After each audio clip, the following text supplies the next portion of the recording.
A day in my life, a construction site. Okay guys, mayong punto. Nadita dahil sa kuha ni Boss William guys. Nag-install na po sira nga nindot kaya guys. Nawa guys oh. Uy, okay na akong body da guys. Monitig putol ko guys. Wapo kayong siraha guys. Grabe ka gwapo. Nawa na ako. Giputol sa rin na muna siya upan guys. At tutoripikas guys. Pre, okay na nasira na to da pre. Okay na daw kayo. Katawa na si pare na ulit.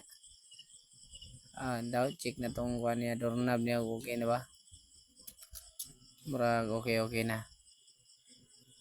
Sino ka na sira guys? Oh. Sino ka na sira ha? Nawa oh. Dili sa pikas at to na to guys kung okay na ba sila tripod. Lawa na oh. Wapo kayo na pagkatira na mo guys. Perfect na perfect. Umoro to guys. Wala pa din nakatanaw sa itong video guys. Nakitanaw na lang po ko ninyo guys. Paki-share na lang po ko ninyo guys.